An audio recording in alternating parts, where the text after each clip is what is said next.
Hay un momento específico en la vida financiera de una persona que casi nadie anticipa correctamente. No es cuando se firma la primera hipoteca. No es cuando nace un hijo. No es cuando se consigue el ascenso que se persiguió durante años. Es un momento más silencioso y más definitivo que cualquiera de esos. El momento en que te das cuenta de que el margen de error se acabó. A los 20 años, un error financiero es una anécdota. A los 30, es una lección. A los 40, es una carga que puedes estar pagando durante una década. Y lo más importante, a los 40, las consecuencias de tus decisiones financieras ya no te afectan solo a ti. Esta es la década en que el juego cambia de forma estructural, no porque las reglas sean distintas, sino porque el peso de cada movimiento es diferente. Hay más piezas en el tablero, más personas que dependen de la estabilidad que construyes o que sufren la inestabilidad que permites. Y en América Latina, donde los sistemas de protección social son limitados, donde la inflación erosiona el poder adquisitivo con una consistencia brutal y donde el crédito caro puede convertir un error de cálculo en una espiral de años. Esta década exige una claridad estratégica que no se puede improvisar. Hoy vamos a analizar qué decisiones financieras realmente importan en los 40, no desde la perspectiva del consejo motivacional, sino desde la lógica estructural de cómo se construye, se protege y se proyecta el capital en la etapa de vida donde más está en juego. El primer concepto que define esta década no es rentabilidad, es resiliencia. Existe un patrón que se repite con una regularidad perturbadora en las economías latinoamericanas. Personas que a los 30 parecían sólidas, con ingresos crecientes, con activos visibles, con un perfil financiero que generaba respeto social, llegan a los 40 operando al límite. Casa grande, vehículo de modelo reciente, vacaciones documentadas en redes sociales, pero cero margen. Cualquier perturbación, un recorte de personal, una emergencia médica, un trimestre difícil en el negocio, activa una crisis de proporciones desproporcionadas. Al mismo tiempo, hay personas que nunca generaron ese tipo de imagen exterior, pero que en la misma etapa duermen sin el peso de la urgencia financiera. No viven para impresionar, viven para sostener. Y en los 40 esa diferencia vale más que cualquier métrica de ingreso. La primera meta financiera real de esta década no es el rendimiento de la cartera de inversión, es la construcción de lo que los gestores de riesgo llaman capacidad de absorción de shocks, la habilidad de un sistema para recibir un golpe externo sin colapsar estructuralmente. Esa capacidad descansa sobre 3 elementos que no generan titulares, pero que determinan si los próximos 20 años se viven desde la elección o desde la urgencia. El primero es un fondo de reserva de verdad, no el ahorro de emergencia simbólico que recomiendan los artículos básicos de finanzas personales. En los 40, con las responsabilidades que implica esta etapa, el estándar mínimo son 6 meses de gastos totales del hogar cubiertos en instrumentos de alta liquidez. El estándar óptimo es 12 meses. La razón es aritmética. Las responsabilidades se multiplicaron. Ya no es solo el alquiler o la hipoteca propia. Son las colegiaturas, los seguros, posiblemente el apoyo a padres mayores, el servicio de deuda, la nómina de un negocio propio si existe. Un despido a los 25 años es un inconveniente temporal. El mismo evento a los 42, sin reservas, puede desencadenar una cascada de incumplimientos que tarda años en resolverse. El segundo elemento es la eliminación de deuda de consumo. Las tarjetas de crédito con saldos revolventes. Los créditos personales que financiaron estilo de vida. Los préstamos que no tienen activo productivo detrás. En muchas economías latinoamericanas, las tasas de interés al consumidor superan el 40% anual en términos efectivos. Mantener deuda a esas tasas mientras simultáneamente se intenta construir patrimonio es una contradicción financiera. Cualquier rendimiento de inversión razonable queda pulverizado por el costo del pasivo. La deuda de consumo no es solo un problema de flujo mensual. Es una fuga activa de capital que opera las 24 horas. El tercer elemento es lo que en análisis de flujo de caja se denomina excedente operativo recurrente, que cada mes, de forma consistente y sin depender de ingresos extraordinarios, quede un margen positivo después de cubrir todos los compromisos. No importa si ese margen es modesto al inicio, lo que importa es la consistencia, porque la consistencia es la condición necesaria para que funcione cualquier estrategia de inversión de largo plazo. Estos tres elementos forman la base. Sin ellos, cualquier estrategia financiera más sofisticada descansa sobre una estructura frágil. Una vez que esa base existe, la segunda dimensión de esta década es la inversión. Y aquí hay una trampa conceptual que destruye capital con regularidad.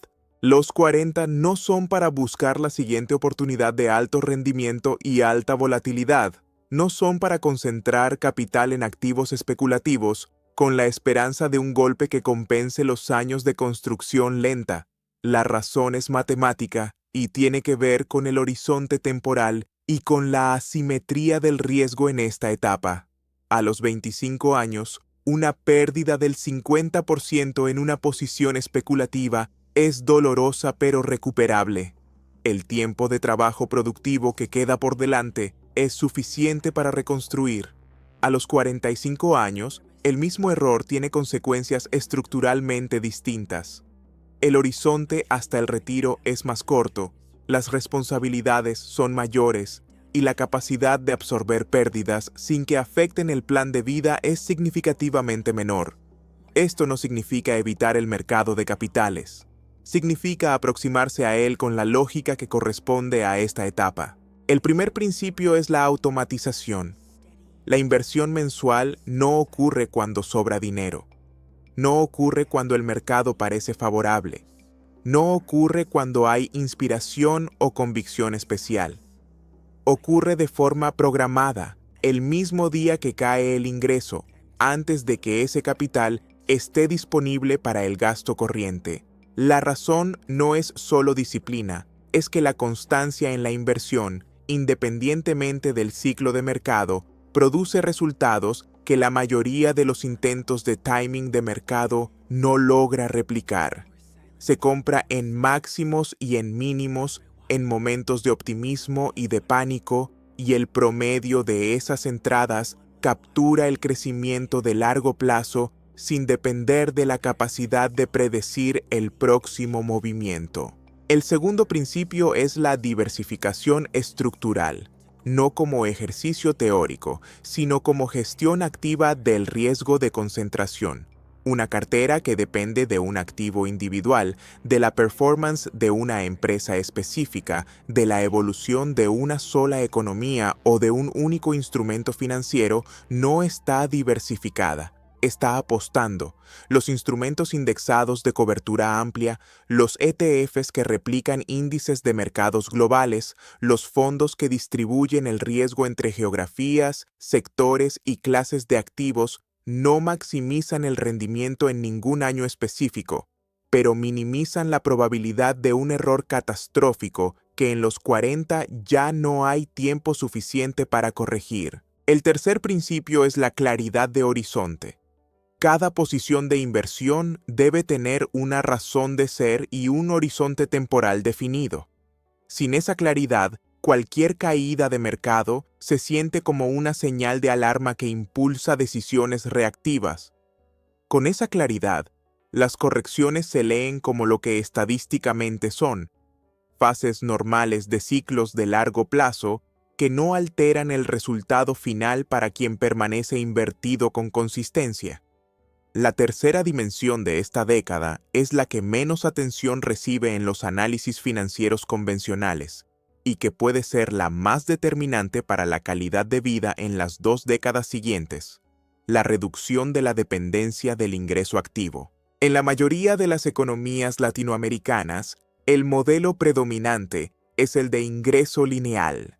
El dinero entra en proporción directa al tiempo y la energía que se dedica a generarlo. Si se trabaja, entra dinero. Si no se trabaja, no entra. Este modelo funciona mientras la capacidad de trabajo es plena y estable. Se vuelve un riesgo sistémico cuando esa capacidad se interrumpe, ya sea por enfermedad, por agotamiento, por cambios en el mercado laboral o por cualquiera de los eventos que la estadística garantiza que ocurrirán en algún punto de una vida productiva extensa. La pregunta relevante en los 40 no es cómo maximizar el ingreso activo del próximo año, es qué porcentaje del ingreso total proviene de fuentes que no requieren la presencia física diaria para generarse. Una cartera de inversión que produce rendimientos. Un negocio que opera con estructura propia. Activos que generan renta. Participaciones en proyectos que distribuyen beneficios. Instrumentos financieros que trabajan independientemente del estado de salud o del nivel de energía de quien los posee. La meta no es dejar de trabajar. La meta es que cada año la fracción del ingreso que no depende de la presencia activa sea un poco mayor. Ese desplazamiento gradual transforma la relación con el trabajo de una necesidad a una elección. Y esa diferencia, que puede parecer sutil en términos financieros, tiene consecuencias profundas sobre la calidad de las decisiones que se pueden tomar. Se puede rechazar un proyecto que no tiene sentido. Se puede reducir el ritmo durante una etapa difícil. Se puede dedicar tiempo a situaciones familiares que lo requieren sin que eso se traduzca inmediatamente en una crisis de liquidez. El tiempo tiene una característica que el capital no tiene. No se puede recuperar. A los 40 esa verdad empieza a tener un peso que a los 25 es difícil de percibir. Y la única forma de comprar tiempo en términos financieros es construir sistemas de ingreso que funcionen cuando el tiempo propio está siendo usado en otra cosa. La cuarta dimensión es la protección. Y en el contexto latinoamericano, este es el punto donde la brecha entre lo que es estratégicamente necesario y lo que la mayoría de las personas tiene implementado es más grande. En los 40, y con las responsabilidades que típicamente implica esta etapa, la exposición al riesgo no gestionado es una amenaza estructural al patrimonio construido. No es pesimismo. Es la lectura correcta de la probabilidad estadística de eventos que en etapas anteriores parecían remotos y que en esta ya no lo son. Una hospitalización seria, con el costo real de una intervención quirúrgica, un tratamiento oncológico o una condición crónica de largo plazo, puede liquidar años de ahorro en semanas en mercados donde el sistema público de salud no cubre esos eventos con la calidad y la velocidad que la situación requiere. Un seguro de gastos médicos mayores bien estructurado no elimina el riesgo, elimina la consecuencia financiera catastrófica de que ese riesgo se materialice. La misma lógica aplica al seguro de vida cuando existe dependencia familiar del ingreso propio. Si hay personas cuya estabilidad económica está directamente vinculada a la capacidad de generación de ingreso de quien lee esto, entonces ese ingreso tiene un riesgo de concentración que el seguro de vida convierte en un pasivo gestionado. No es un producto morboso, es la solución financiera más directa al problema de que la vida de otras personas no quede en el vacío ante un evento que la estadística no puede descartar. Y hay un tercer elemento de protección que en América Latina se evita con una consistencia que no tiene justificación racional: la planificación patrimonial básica. Un testamento no es un documento de derrota, es orden. Es la decisión activa de definir cómo se distribuyen los activos construidos durante décadas, en lugar de dejar ese proceso a la interpretación de sistemas legales que en muchos países de la región son lentos, costosos y frecuentemente generadores de conflictos familiares que se extienden por años.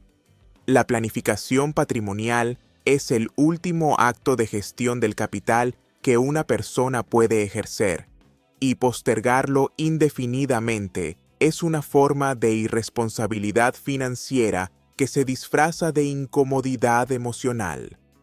La quinta dimensión de esta década es la más difícil de cuantificar, pero posiblemente la más determinante: la alineación entre las decisiones financieras y las metas reales. Existe una presión social de comparación que opera con particular intensidad en los 30 y que en los 40 debería perder su poder de forma definitiva.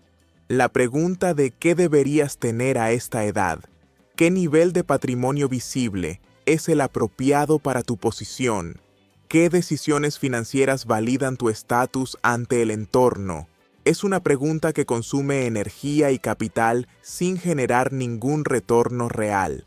La pregunta que sí genera retorno es diferente. ¿Qué quieres que sea posible en la próxima etapa de tu vida? ¿Y qué estructura financiera hace que eso sea alcanzable? Independencia en el trabajo antes de los 60, con capacidad de elegir proyectos en lugar de aceptar todo lo que paga. Un patrimonio que trascienda la generación propia y ofrezca punto de partida diferente a los hijos. Libertad geográfica que no esté condicionada a la ubicación del empleo. Capacidad de acompañar a los padres cuando eso sea necesario sin que implique una crisis financiera. Estas preguntas tienen respuestas distintas para cada persona, pero tienen en común que cuando se responden con honestidad, simplifican radicalmente las decisiones financieras cotidianas. Muchas tentaciones de gasto que bajo la presión social parecen necesarias o deseables, a la luz de una meta clara de largo plazo, revelan su peso real. Son intercambios de futuro por presente que no valen lo que cuestan. La claridad de meta convierte el dinero de un indicador de estatus en una herramienta con dirección. Y cuando el dinero tiene dirección, cada peso tiene una función dentro de un sistema coherente, en lugar de competir con otros usos en un presupuesto sin jerarquías. Hay una dimensión final que raramente aparece en el análisis financiero y que en esta etapa resulta imposible separar de las decisiones de capital. La ansiedad financiera tiene un costo que no aparece en ningún balance, pero que es absolutamente real. El estrés crónico asociado a la inseguridad económica deteriora la salud, compromete la calidad de las relaciones personales, reduce la capacidad cognitiva para la toma de decisiones y, en un proceso que los economistas del comportamiento han documentado con precisión, aumenta la probabilidad de las mismas decisiones financieras pobres que generan más inseguridad. Es un ciclo de retroalimentación negativa que se sostiene a sí mismo. La estabilidad financiera, en cambio, no solo libera recursos económicos, libera capacidad mental. La persona que no opera bajo la presión permanente de la urgencia financiera toma mejores decisiones en todos los dominios de su vida, incluyendo el financiero.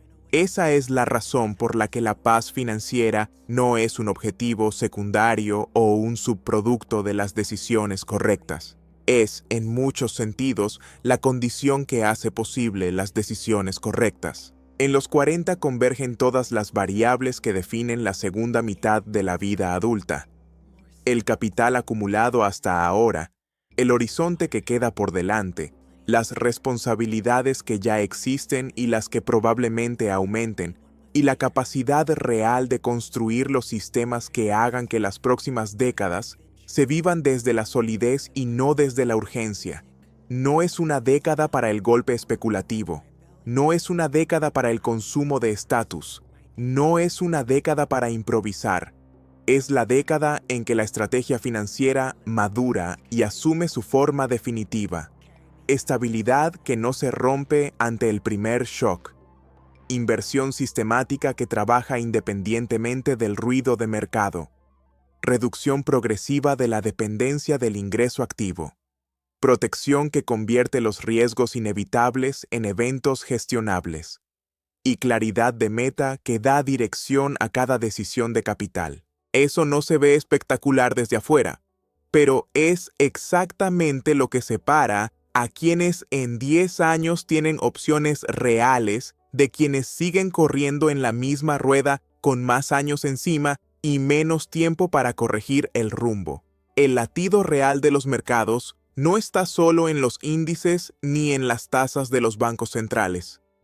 Está también en millones de decisiones individuales de capital que se toman cada día, muchas de ellas sin la claridad estructural que esta etapa exige. Entender esa estructura es el primer paso para operar dentro de ella con intención real.